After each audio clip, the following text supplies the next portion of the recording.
This is Andi Purewal for Boxing Social in association with Betfred, and that's not a good look that you're giving me there, Matt. I'm joined by Matt Macklin. But Matt, how are you doing? I'm not bad, not bad.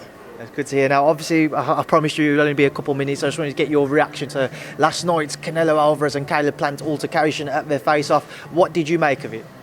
It's mad, isn't it? Because obviously you want, people like the face-off because there's a bit of tension and there's a bit of a stare down. People read into it whatever they read into it. I mean, from the fighter's point of view, I don't think it means much, does it? But when you leave two guys that are about to fight each other in a day or two's time, staring into each other at that close proximity, for too long, eventually someone, can get a bit anxious and, or maybe, I don't know what got said, but, Canelo obviously, sent him flying, didn't he, really?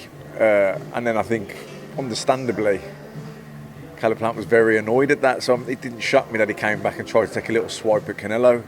I mean, seen how fast he was to pull back and then come back with the counter. But it's a mad one because, like you say, all of a sudden now he's got a little scratch under his eye. Look, it's nothing, is it really? But if you start sparring and that opens up, it could, these things can be potentially, derail fights. I mean, I don't think that's don't get me wrong, but it could have been more serious.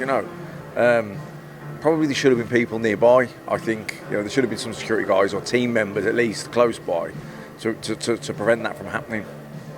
If you're either of those guys, so if you're Canelo Plant firstly, what do you take away from that little exchange? He's come away with a cut underneath his eye. Will that be on his mind leading into their bout on November 6th? Look, what's that? 6 weeks away. So you'd be thinking he'd be looking to be sparring now. Is it?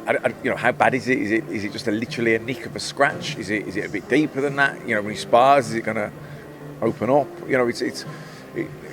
Look, it's not the end of the world, but that might put your sparring back a week or two, which is a nose if you're planning. You got your preparations, and of course things happen. But you don't want it to happen over something stupid like a stare down at a press conference. If it happens in sparring or in training, something else happens. Of course, injuries happens. It's boxing, but it was stupid. I think it just shouldn't have happened. I think there should have been people close by to stop that from happening. You got two guys that are going to fight each other in 6 weeks, staring into each other's eyes. Like I say, only takes someone to get a little bit anxious or nervous, or maybe someone says something they shouldn't, and then the other one reacts to that, and every reaction has a reaction, and it's just all of a sudden something's happened now that was so unnecessary. That could be a little bit, that could hinder his preparations a little bit. If you're Canelo Alvarez, what do you take away from that little exchange? Look, what do you take away from it? I don't think anyone gets a mental edge on it or anything. I think it was just a stupid situation that happened because it was badly thought out by the promoters. I think there should have been security or at least their team members close by. Let them have the stare down, of course. Don't leave them there for like minutes and minutes staring into each other's eyes, verbling each other.